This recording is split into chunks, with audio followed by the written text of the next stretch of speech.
My name is Sonia Nelson, and I'm 28. Oldest child, designated fixer, emergency contact. If there's a family photo, I'm the tall outline at the edge, shoulders turned, like I'm already halfway out of the frame.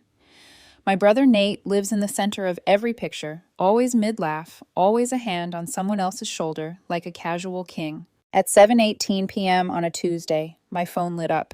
Dad. He doesn't say hello when he's about to drop a decision like a bowling ball. We're leaving tomorrow, he said, bright as a sales pitch. Your car is already sold. For a second, something in my brain misfired. The sentence didn't compute. My car? He repeated it slower, like I was dense. Your car is sold. It's done. I laughed. It wasn't a happy sound. It was a pressure valve blowing open. You forgot something, I said. A fork clinked in the background. I could hear Mom ask, Who is it? Nate's voice chimed in. Tell her she's welcome. The good son's blessing. What are you talking about? Dad's tone sharpened, the thin blade he uses when he wants me to understand I'm on the ice he poured. I stared at the ceiling light humming over my kitchenette.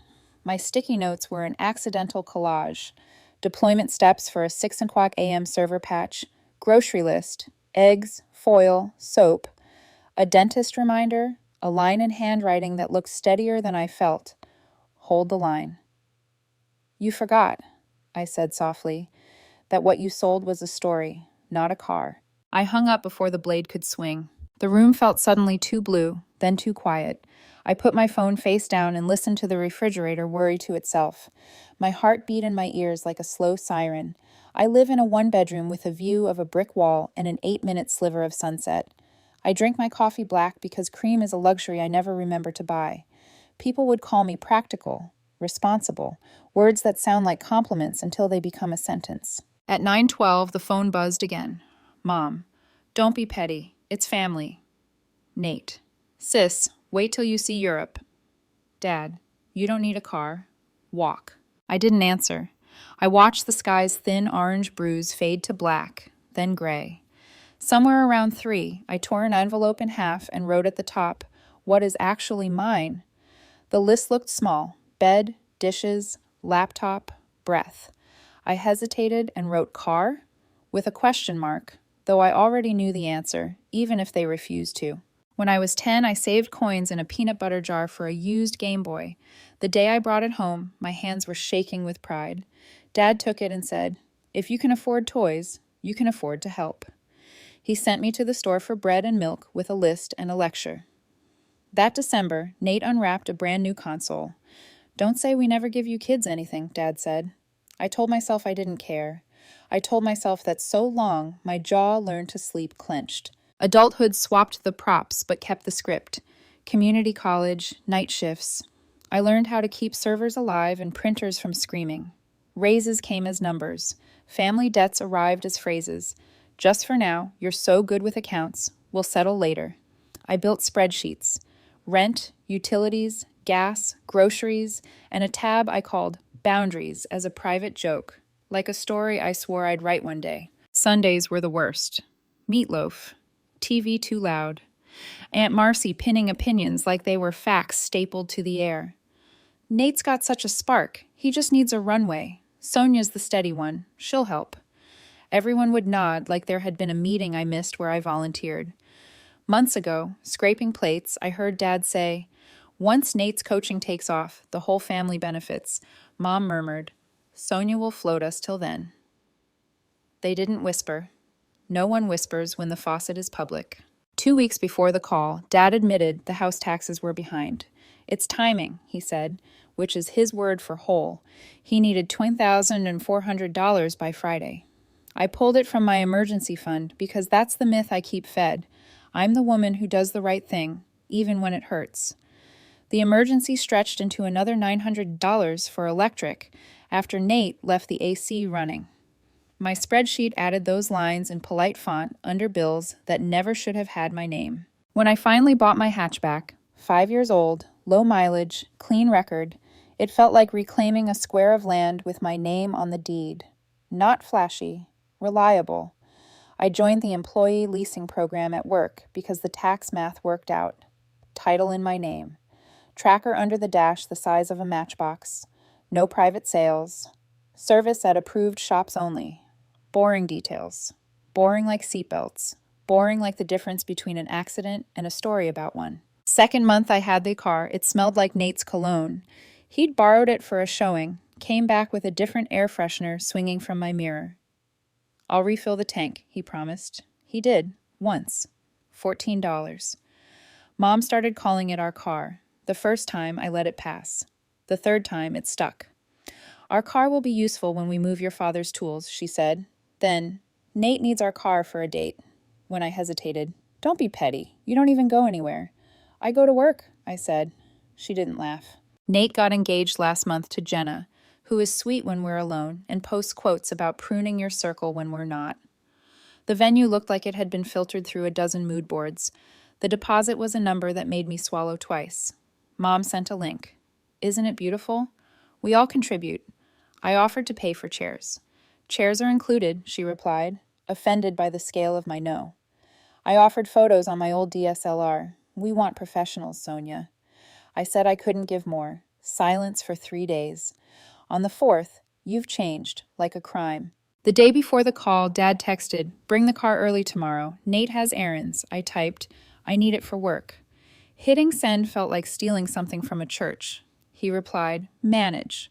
I didn't know what manage meant until he called to announce my car had been sold. I made coffee, folded laundry that didn't need folding, held my keys and felt how small they were.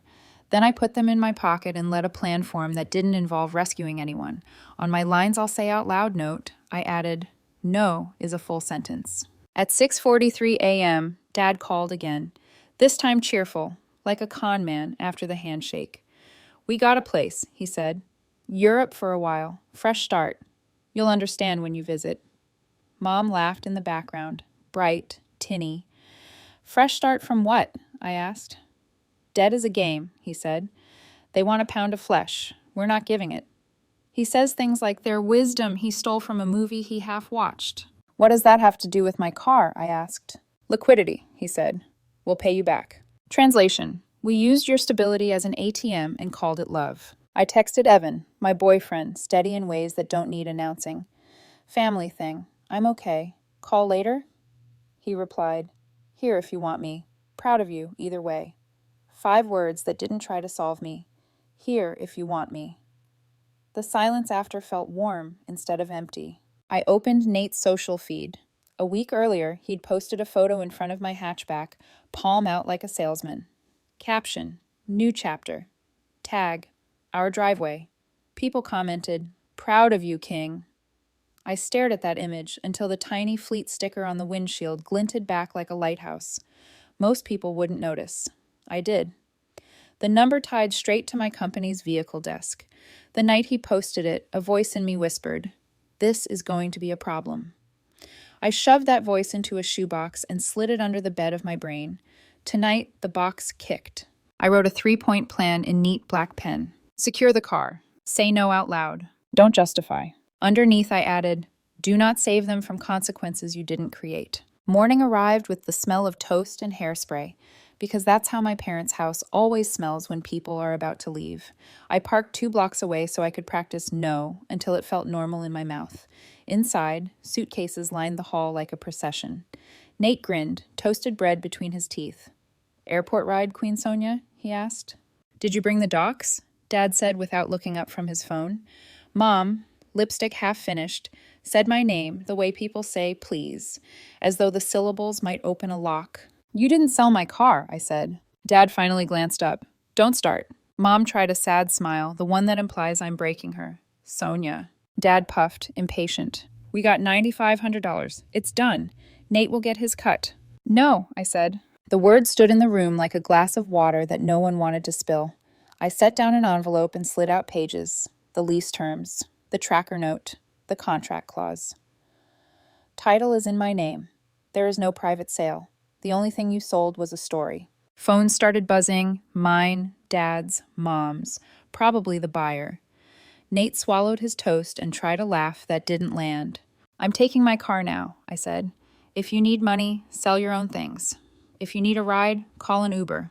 After all we've done for you, Mom whispered. I didn't raise my voice. I don't owe my credit score, my car, or my sleep. Dad's chin tilted. You think you're better? I think I'm separate.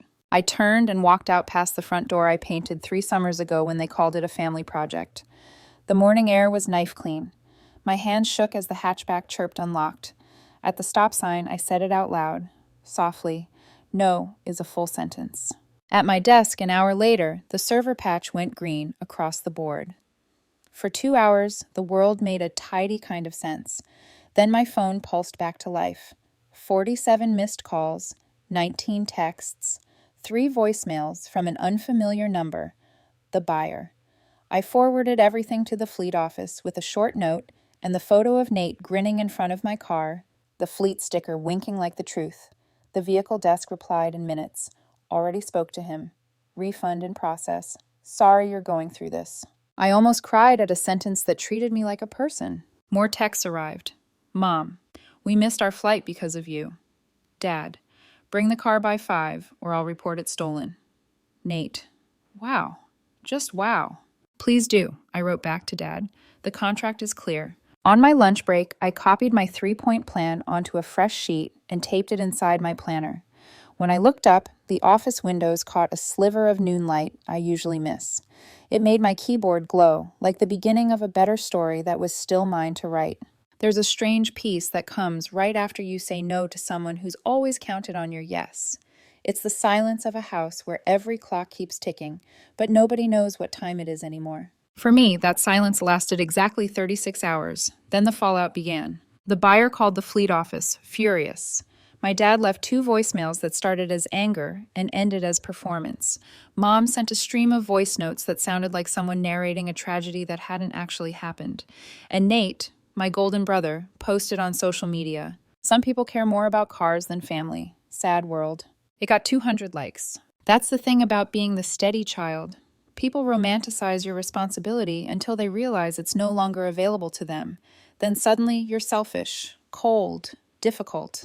I sat on my couch that night, laptop open, and started going through old folders. Receipts, messages, bank statements, every quiet act of generosity that had been rebranded as helping family. Each one was a scar with a date stamp. Age 10.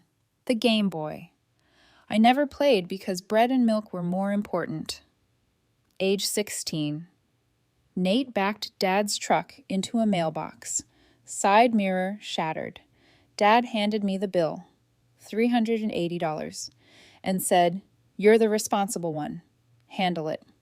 I lived on instant noodles for a month. Age 19. The gas bill was put in my name because Mom said the online portal gave her a headache. It stayed that way for 7 years. Every time I brought up switching it back, she'd sigh, rub her wrist, and whisper, "Stress gives me a rash." Then she'd send a photo of a tiny pink patch as proof. Age 22. Nate's 3rd major didn't work out. I co-signed his lease because he just needs a chance. First 2 months he paid. 3rd month he forgot. 4th month he said he was investing in himself with an online business course from a guy who sold online business courses. I covered $12,200, then another $12,200 because eviction notices don't care whose fault it is. They just care whose name is on the lease. One of those names was mine, attached to a job that runs background checks. Age 23. Mom asked me to add Nate to my phone plan for a bit. A bit turned into years, and its own mailing address. Even now, my carrier emails still list him as secondary line, N. Nelson. Sometimes I'd see charges for ringtone apps in 2023 and just close my eyes, inhale, exhale, and whisper, "You're not crazy, you're just tired." Age 24-27. The wedding years. 3 false starts. Deposits went out like weather balloons, vanished into the sky. Each time, Mom promised, "We'll get it back." Each time, refunds came, but never to me. Nate bought a motorcycle to create content. Sponsors were supposed to cover it. They didn't. Guess who bought the helmets? Every transaction had the same signature written in invisible ink. Sonia will cover it. When I bought my hatchback, I thought the pattern had finally broken. It was mine, signed, financed, and insured in my name. It wasn't just transportation. It was proof that I could take care of myself and not collapse under their chaos. But families like mine don't respect ownership. They see it as a communal resource. By the second month, it had become our car. The way Mom said it still echoes. Our car will be so useful when we move your father's tools. The language was always the same, soft, casual, deceptive. Every ours was a tiny erasure of mine, and I let it happen, because it's easier to surrender an inch than fight for a mile. 3 months before that call, Dad sat me down at the kitchen table, house taxes overdue. He needed $2,400 by Friday. He said it like he was asking for salt, not survival. "You're doing so well, honey," he said. "We'll pay you back as soon as the coaching business takes off." The coaching business. That mythical creature. Nate had been launching it for 2 years. I pulled the money from my emergency fund, telling myself it was temporary. But emergencies in this family are like dominoes. You save one, and another falls. 2 weeks later, the electric bill was short $900. Nate had left the AC running during a weekend trip. Mom called it an accident. I called it habit. I kept track of everything in a spreadsheet titled Ongoing Family Support. It wasn't a budget, it was a ledger of betrayal. Line 48, property tax, $2,400. Line 49, electric, $900. Line 50 things. Car gas, Nate forgot. Line 51, miscellaneous. Love, apparently. One Saturday night, months before everything imploded, I remember sitting in that hatchback outside my apartment. The sun had set hours ago.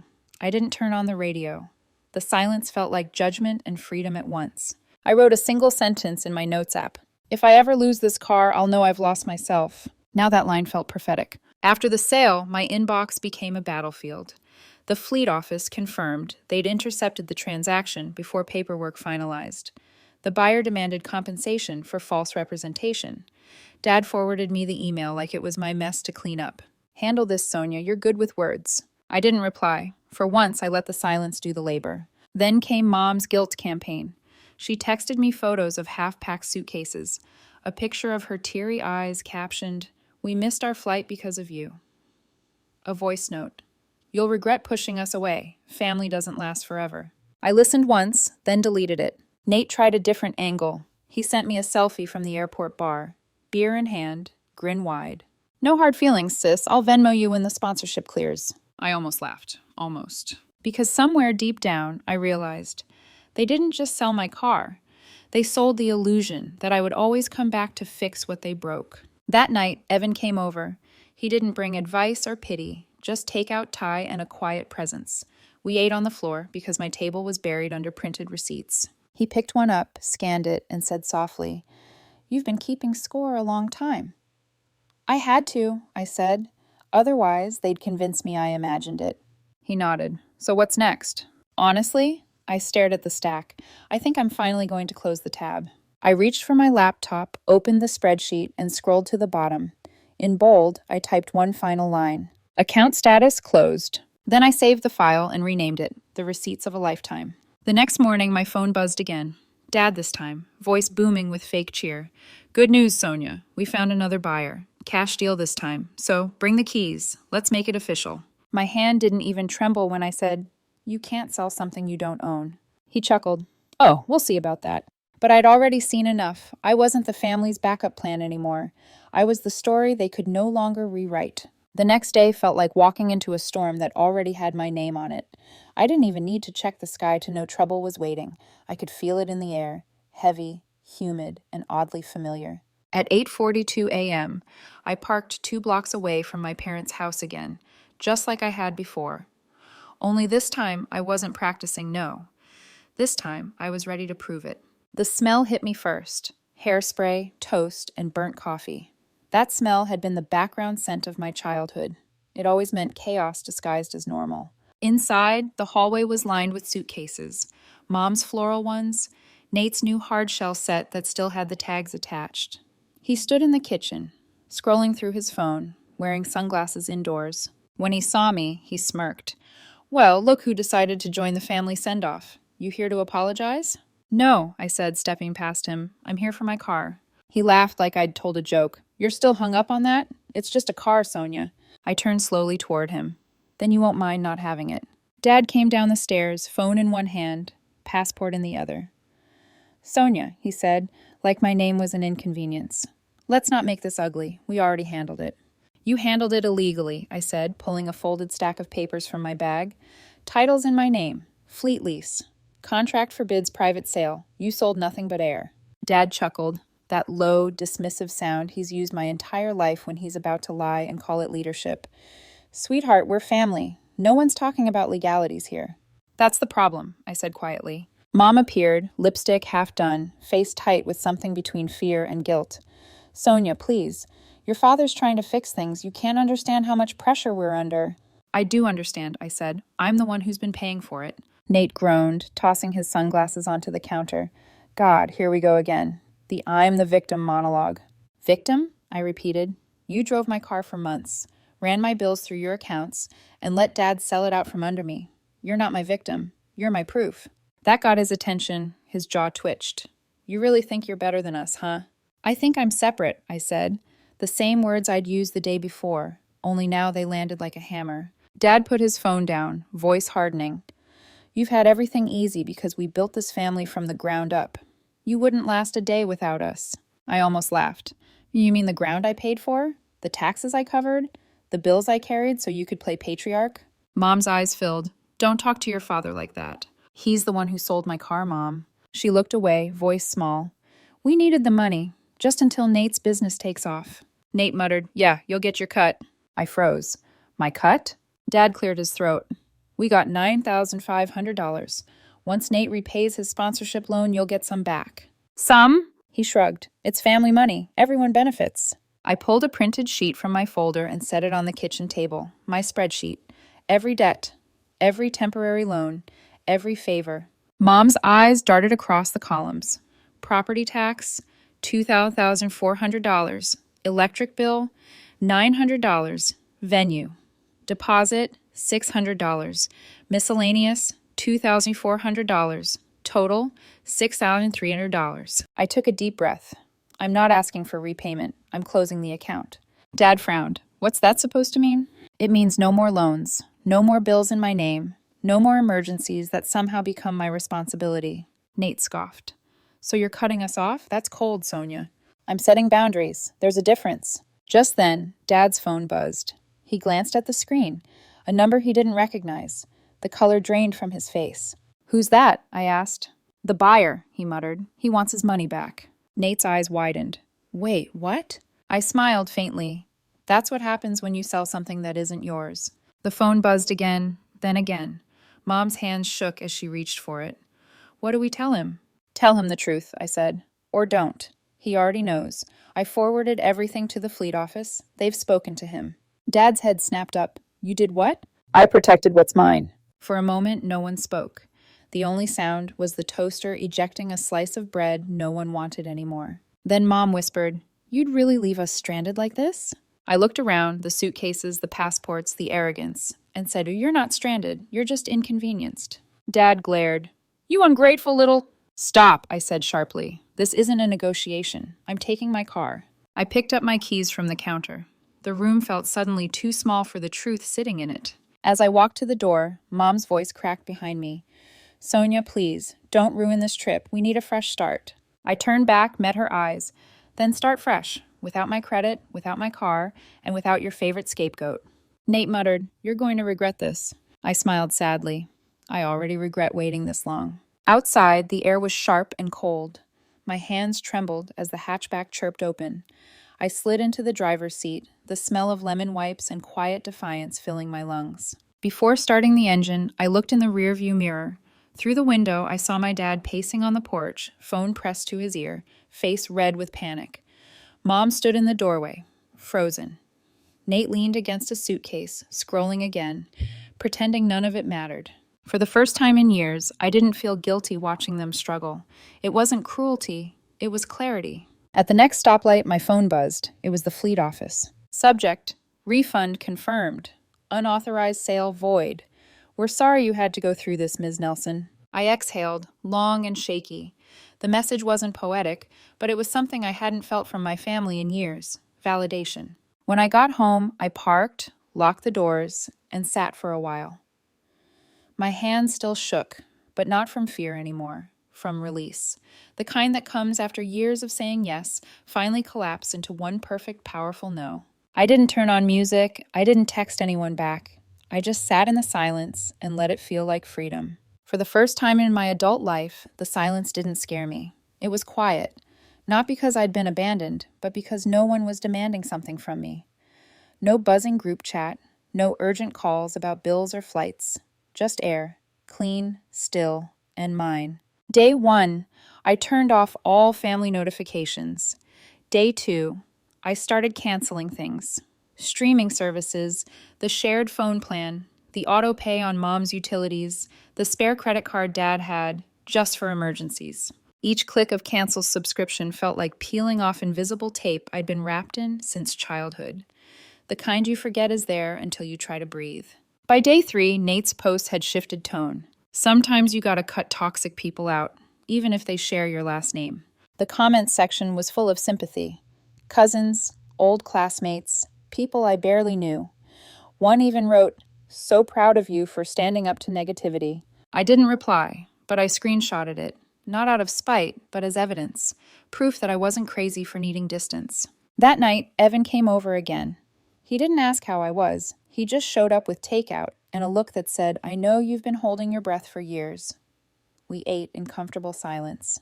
"You seem lighter," he said eventually. "I canceled 6 autopays today." He smiled. "That's freedom in the 21st century." I laughed, then surprised myself by crying.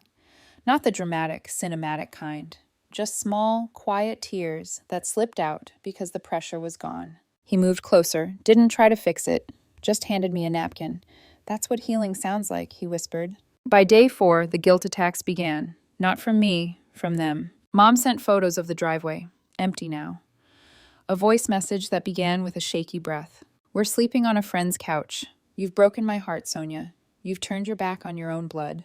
Dad followed with one text. "Bring the car by 5 or I'll report it stolen." I replied, "Please do, the contract is clear." And for the first time, I meant it. Day 5, HR called me into a small office. The manager closed the door gently, voice soft. "Sonia, we received a voicemail from your father. He was angry." My stomach dropped, a familiar dread. She continued, "We deleted it. You don't need to worry, but if it happens again, let us know." Something inside me broke, not from fear, but relief. They believed me. Someone finally drew a line for me. When I walked out of that office, I exhaled for what felt like the first time all week. That evening, I drove to the lake. No music, no podcasts, just the low hum of the engine. I rolled down the windows, and for the first time, the air smelled clean. No trace of Nate's cologne, no shared fingerprints on the dashboard. Just me. The water shimmered under the moonlight. I parked by the edge, leaned back, and closed my eyes. The podcast I usually listen to, Boundaries and Balance, echoed in my mind. "Boundaries aren't walls," the host had said once. "They're instructions for how to treat you." I whispered it out loud. "Boundaries are instructions for how to treat me." Then I added quietly, "And I'm done teaching through pain." Day 6, I slept through the night. No dreams of running, no mental to-do lists, just rest. It felt like a small miracle. Day 7, I got a text from Mom. "Can we talk Wednesday, just to clear the air?" I stared at the message for a while. Old instinct said yes, without thinking. But the new me didn't move until she'd written down 3 rules on a sticky note. Public place. No guilt trips. No financial discussions. Then, and only then, did I type back. "Okay, Wednesday, public place. Ground rules apply." She replied with a simple heart emoji. A first in years. It was oddly disarming. That night, I cleaned my apartment top to bottom. Not out of anxiety, but because I wanted the space to reflect the calm I'd earned. I boxed up old receipts, shredded outdated statements, and threw out the folder labeled Family Budget. When I finished, I sat on the floor beside the now empty box and whispered, "Closure doesn't always look like forgiveness. It looks like quiet, like space, like air that finally belongs to you." Before bed, I scrolled through old photos, family dinners, birthdays, me in the corner, always smiling a little too hard, the peacekeeper pose. Then one of me, with Tessa, my ex-girlfriend years ago. She'd once told me, "You confuse love with endurance." I hadn't understood it then. Now it felt like prophecy. I smiled faintly at the photo, whispered, "You were right," and deleted it. Because I wasn't enduring anymore. I was evolving. The next morning, I woke before sunrise, made coffee, opened my planner. The taped note was still there. 1. Secure the car. 2. Say no out loud. 3. Don't justify. Beside it, I added a fourth line in blue ink. 4. Don't look back. On Wednesday, I'd face them again, but this time, not as their problem solver. This time, as a woman who had stopped apologizing for keeping what was hers. The silence I'd built wasn't emptiness anymore. It was foundation. And I was finally standing on it. Wednesday arrived with gray skies and the low hum of rain that never quite started. I'd dressed in quiet armor, jeans, a clean white shirt, my hair tied back, no jewelry. No softness for them to grab onto. No cracks for guilt to seep through. The diner was halfway between my apartment and my parents' motel. Neutral ground. The kind of place where everything smelled faintly of syrup and coffee, and the waitresses called everyone a hon. I chose the booth by the window, facing the door, so I could see them coming. At 9:02 a.m., they walked in. Mom looked smaller, like someone had deflated her confidence. Dad looked older, face tighter, eyes darting, like he'd spent the night arguing with ghosts. They spotted me instantly. "Sonia," Mom said softly. Her voice used to trigger that reflexive ache in my chest. Today, it didn't. We sat. The waitress poured coffee without asking. She must have seen enough strained reunions to know silence needed caffeine. "So," Dad started, clearing his throat, "you wanted to talk." I met his eyes. "Actually, you did." He blinked. Mom twisted her napkin into a rope. "I just thought we could start fresh," she said. "You know, before this gets uglier than it already is." I nodded slowly. "Then let's talk about what fresh means." I slid an envelope across the table, a clean typed list titled Terms for Continued Contact. 3 short paragraphs, 1 sentence each. No loans, no shared accounts, no bills in my name. No arguing with my no. If these terms are broken, contact ends. No second chances. Dad stared at it like it was a legal document, which, in a way, it was. Mom's hands trembled as she read. "Sonia, this is so formal." "It's clarity," I said. "That's something we've never had before." Dad let out a bitter laugh. "You really think a piece of paper fixes everything?" "No," I said. "It just protects what's left." Mom's eyes filled. "I never meant to hurt you." I nodded. "I believe that, but you did, and believing you didn't mean to doesn't erase it." She reached across the table, her fingers hovering just above mine. "I used you like a solution," she whispered. It was the first true thing she'd said in years. "I know," I said, "but I let you." Dad looked out the window, jaw tight. "I'll pay you back," he muttered. "For the taxes, the bills, the car mess." "I'm not asking for that," I said. He frowned. "Then what do you want?" "Respect," I said, "and peace." He snorted. "You're dramatic, you know that?" I smiled faintly. "You used to say that when I was a kid, that I was born responsible and born dramatic. Because you always made everything a scene." "Maybe," I said, leaning forward, voice low and steady. "But you taught me that quiet people get used, and I finally decided to stop auditioning for your approval." For a moment, none of us spoke, just the sound of rain finally starting against the window, a long, soft applause from the universe. Mom broke the silence first. "Can we still see each other? I mean, holidays, birthdays?" "Maybe," I said, "if you follow the terms." Dad raised an eyebrow. "And if we don't?" "Then I'll walk away again," I said simply. "And this time, I won't feel bad about it." The waitress came by with refills. Dad tried to lighten the mood with a weak chuckle. "Well, at least we can still joke about you being our Uber driver, right?" I looked him dead in the eye. "Uber's an option," I said. "I'm not." He blinked, surprised, maybe even impressed. For once, he didn't have a comeback. We finished breakfast in uneasy quiet. When the check came, I paid for my own meal, nothing more. That was the final metaphor I needed. Outside, the air was cool and clean after the drizzle. Mom hugged me briefly, her perfume faint and unfamiliar now. Dad stuck his hands in his jacket pockets. "Take care of yourself, Sonia," he said. There wasn't sarcasm in it this time, just fatigue, maybe a flicker of understanding. "I intend to," I said. I got into my hatchback, my car, my name, my space. Dad glanced at it one last time. "That's a good little car," he murmured. "It is," I said, smiling faintly. As I pulled out of the lot, I didn't look back. Not because I didn't care, but because I finally trusted the road ahead more than the wreck behind me. That night, at home, I wrote one last note in my planner.